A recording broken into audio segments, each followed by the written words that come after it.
This is Focus with Jack Caudill. Good evening, I'm Jack Caudill. Welcome to this month's edition of Focus. This month we're talking about the coronavirus pandemic here in South Dakota and especially right here in the Black Hills. Dr. Shankar Kurra is with us from Monument Health. He is their Vice President for Medical Affairs at Monument. A couple statistics before we get going. As the coronavirus pandemic does continue around the country, the U.S. has seen more than 13 million cases and more than 260,000 deaths here in the country. South Dakota has more than 80,000 cases and they're getting close to 1,000 deaths. The CDC says South Dakota has more than 9,100 cases per 100,000 people. That is more than double the figure for the nation as a whole. Dr. Kurra, thank you for coming up. A lot of names. It could be COVID-19, novel coronavirus, SARS-CoV-2. What exactly is it, and how is this different from other viruses that we've seen? Jack, thank you. Pleasure to be here. This is a new type of coronavirus. The last one we had in 2003 caused similar kind of bad types of pneumonia that caused people to die at a larger rate actually than this one. But this virus is very similar. That's why it's called SARS-CoV-2, the second version, if you will, of this coronavirus that one time caused lots of deaths. But the numbers here are staggering. If you look at the current coronavirus compared to the SARS, the first one only killed about 800 people worldwide. And here we're already well past that number. Just here in South Dakota, we're above 950 deaths, unfortunately. Now, this is a new virus. Is that in itself something unusual, or is that something that we see all the time, and this one is just one that really stands out? Yeah, it is unusual in that it's a new virus. These coronaviruses can mutate, and that's what happened, and this one jumped from animal species to the human species, and it can jump from a bat onto humans, and that's why it's dangerous. Do you remember the point where you first came to the realization that this thing was something different, and this was something that really could become a huge, huge problem? Yeah, so when it was discovered in China, in Wuhan, in January, scientists set about sequencing the gene of this virus, and they soon realized this is a very mutant variety of that coronavirus and named it SARS-2 because it causes deadly pneumonia in people that get it. And what we realized very soon in that first month that this became a pandemic and a public health emergency, a true crisis, if you will, causing not just deaths but also morbidity. In other words, folks that don't die unfortunately also have long-term, long-lasting effects. Now, we're taping this on a Tuesday. We're showing this on a Sunday. The latest CDC figures out today on Tuesday show South Dakota second worst in the country for cases per 100,000 people over the previous 7 days, just behind Minnesota. Number one in deaths per 100,000 people over the previous 7 days, substantially higher than North Dakota, which is second. Since January 21st, South Dakota ranked ninth in death per 100,000 people, second in cases per 100,000 people behind North Dakota. How did we end up in this position? Yeah, a lot of it is simple transmission dynamics of this virus. We know that this virus spreads from human to human through contact and through close contact in closed settings. The one thing is very clear. All these numbers across the nation and particularly in the Dakotas are because we are gathering in closed environments with poor ventilation. In other words, pretty much most closed environments are bad. Open environments are better. So is that a concern? We are now getting into the wintertime where it's our outdoor stuff disappearing, more indoor things. How does that play into this whole dynamic of where we're at and where we're going with this virus? Yeah, that's our biggest concern because you can already see with the numbers, hospitals are becoming at full capacity. What we'll see going into the influenza season and the winter season, because of the closed environments we're going to be living in, with poor ventilation that cannot clear this contagion. To give you an example, an operating room has 12 air changes an hour. That's the standard required. But a normal home has less than 4. So somewhere between 2 and 3 air changes an hour. And that's not enough to clear the contagion. So when folks go home with the disease that they got in the community, other members of the household now are at risk. And that applies to restaurants, bars, churches, anything that's closed setting. That becomes a real issue. Now, you talk about hospitals kind of getting towards capacity. How are you guys doing down at Monument at this point? Yeah, we're at capacity. For instance, today we have 255 inpatient census. Our normal is 250 is our at capacity, so we're operating at capacity or a little bit more above that. And we have about 75 COVID-19 patients in the inpatient setting. Now, South Dakota peaked at over 600 statewide of patients in the hospital. What effect does that have on the hospital? What effect does that have on the caregivers at the hospital to be pushed to that limit? Yeah, there are two aspects to this. And the first one, like you correctly mentioned, the caregivers are the ones who are facing the brunt of this, the stress, the constant having to come back 12-hour shifts, trying to maintain that same standard of care across every day is very difficult. But the second part, which is a story that's not said often, and we'll know in a year or two how bad this is, but we already are seeing it nationally and at state level, that folks that don't have the disease are the ones that are also paying the price because they are unable to get the care in a timely fashion. And a lot of these folks can't come seek care and end up either dying or succumbing or suffering consequences that shouldn't have occurred. And which is why we keep saying, if we can bring the numbers down, we could really change, we could help folks that really need care and also help the COVID cases that need our care. Now, is that because the system is stretched where it can't provide them the services, or is it people that don't venture out? They don't go out and get the preventative care. They don't go out and get the procedures that they need, or is it a combination of both? It's a combination of both, and it's playing out nationally. The numbers are stark.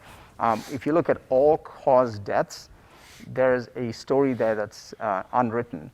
We know how many COVID deaths are occurring, 266,000 roughly in the country today, but we also know an additional 10 to 20% of deaths are occurring that have not been, that's we call all-cause deaths, above the average that you would see in a year like this. Now, there's been a lot of confusion and a lot of talk about how do they classify a death from COVID-19 or coronavirus. How do they do that? Is it somebody that has underlying conditions, somebody that has diabetes, is overweight, or has an immune system that dies with COVID? How do they decide what direction, how to classify that? Yeah, and most of the time they are correct. In a few minority of instances, the death can be misattributed, but vast majority of the time, greater than 90% of the time, when they come in with a positive test and have other comorbidities, but then we can, from a medical standpoint, a physician can ascertain if the death was directly caused by COVID-19. So 90% of the time that's accurate. What's interesting is, if you look at just deaths, all causes, year over year, there's a number. Every year, because of how well the medical system is, the United States has X number of deaths every year. We know that this year, we have an excess of deaths from COVID.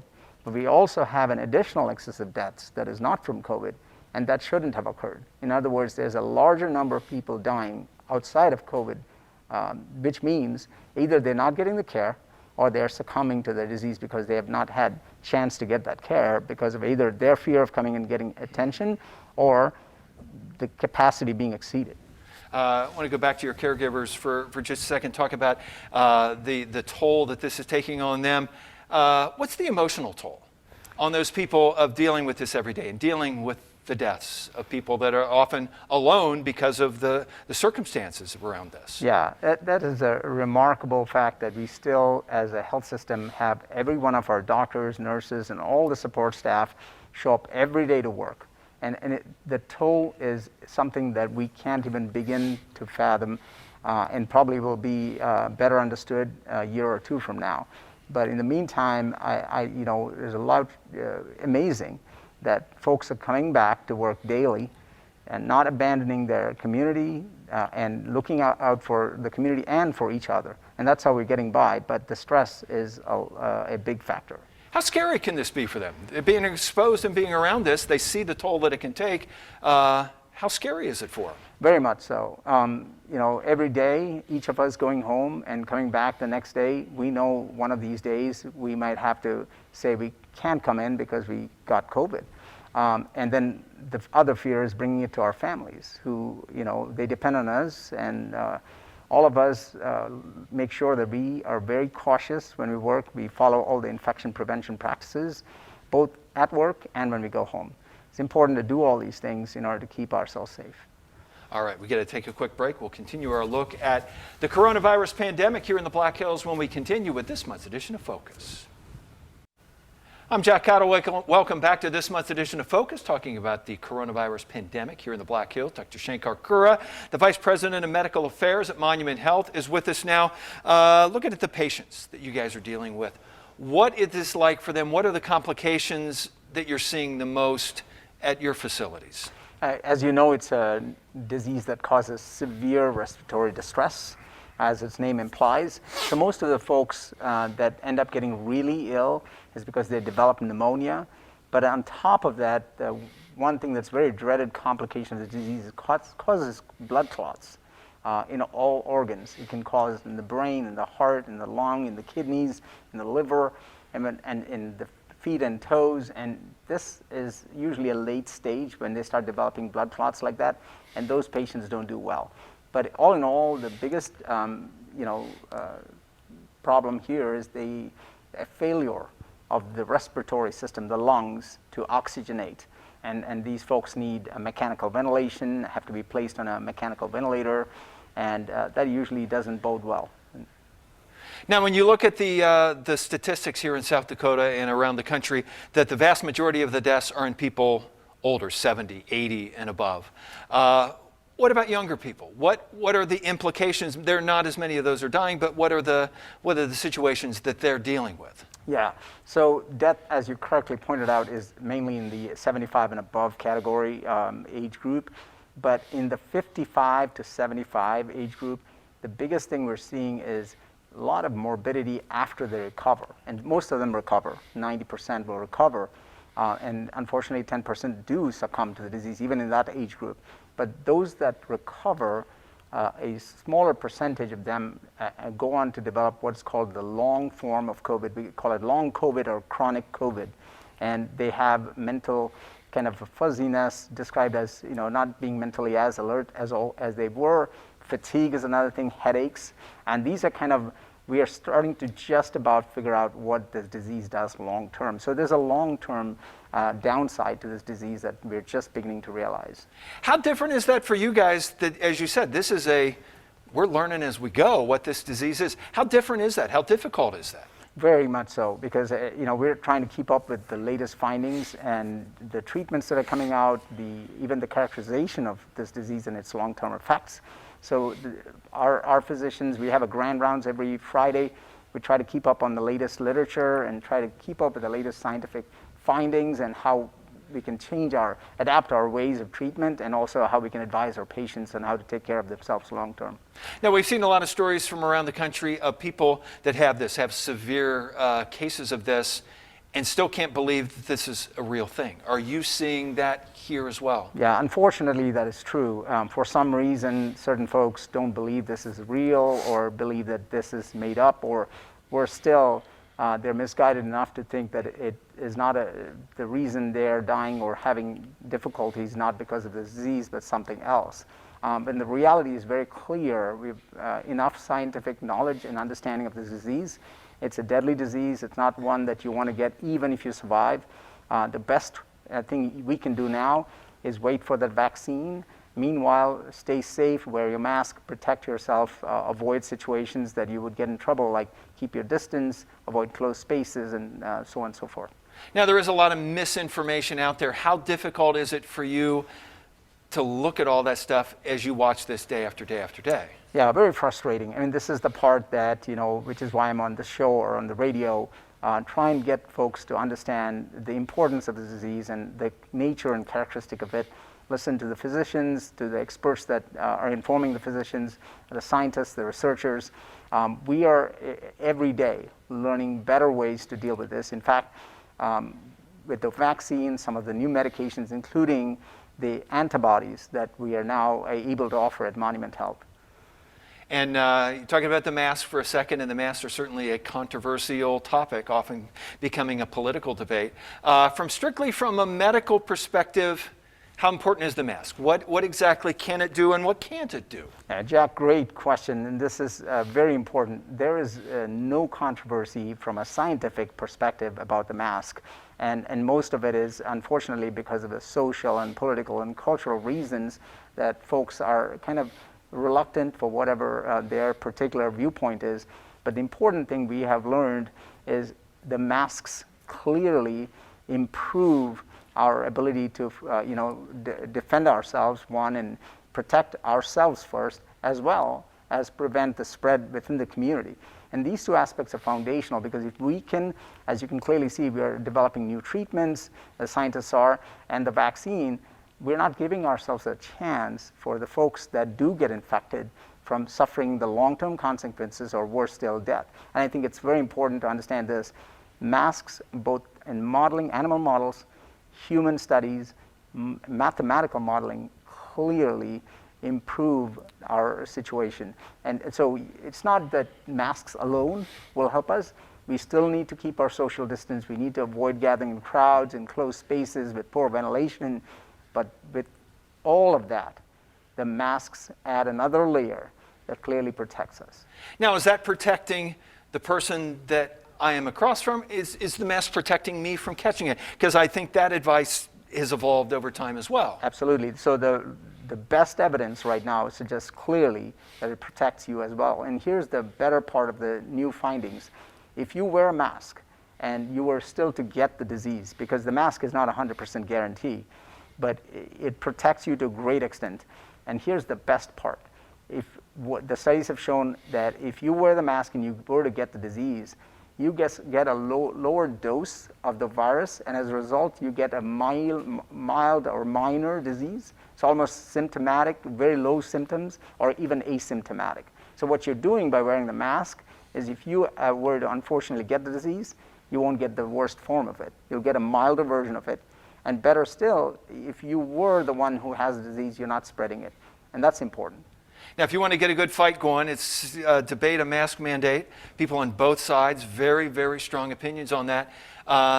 Do you have a view on a mask mandate? Does Monument have a view on mask mandate? Yeah, I think the way I look at this is the scientific evidence. I mean, mandates are in the public sphere. That's a political, like, do you get regulations or not? My way and Monument's way is, let's give the information so folks can make the right choices. And we are, as scientists, as doctors, as the health system, our imperative is to go and give clean, unbiased information that people can then understand and say, I get it. I understand why they want us to wear the mask. And that's what we want to do. All right, we've got to take a break. We'll take a look at vaccines on the coronavirus pandemic when we come back with this month's edition of Focus.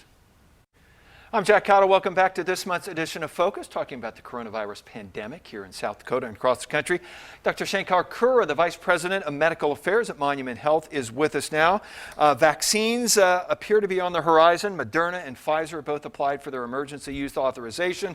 How encouraged are you by what you have seen on the virus front here, even in the last couple of weeks? This is fantastic news. Very encouraged. I'd say it's our savior. This is going to save us all.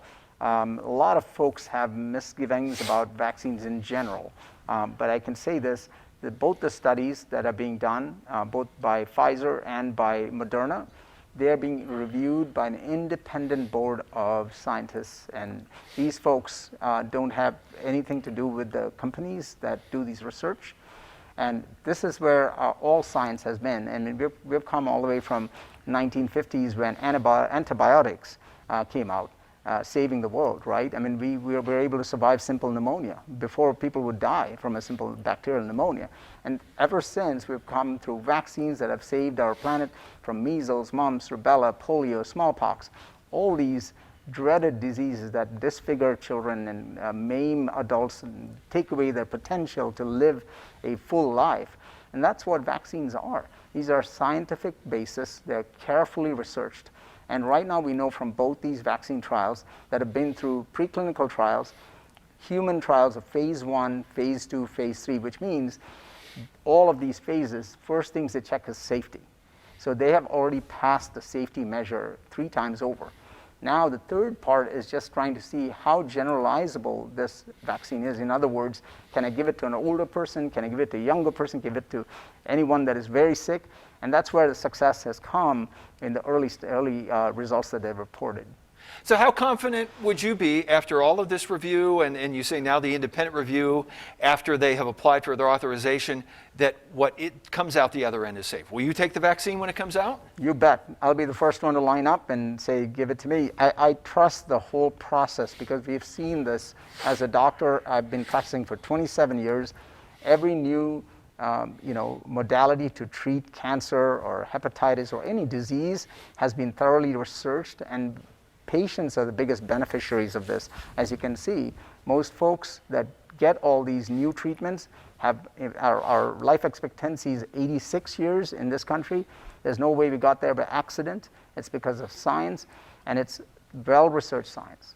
How crazy fast is this vaccine development from the start of the pandemic to now, compared to what on a normal circumstance would be? It's incredibly fast, and this is the part that people again will say, well, it's being rushed. Well, I can tell you right now, it's not being rushed. All scientists will tell you it's not being rushed, and here's why.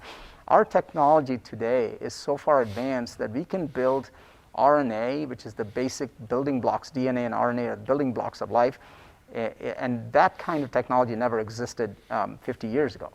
So this is all in the last 2 decades that we have advanced enough that we can make something happen so quickly. How amazed are you? And you watch the technology of what these guys are doing to develop this vaccine. How amazing is this to you as a doctor that they're able to pull this off? Totally awesome is all I would say.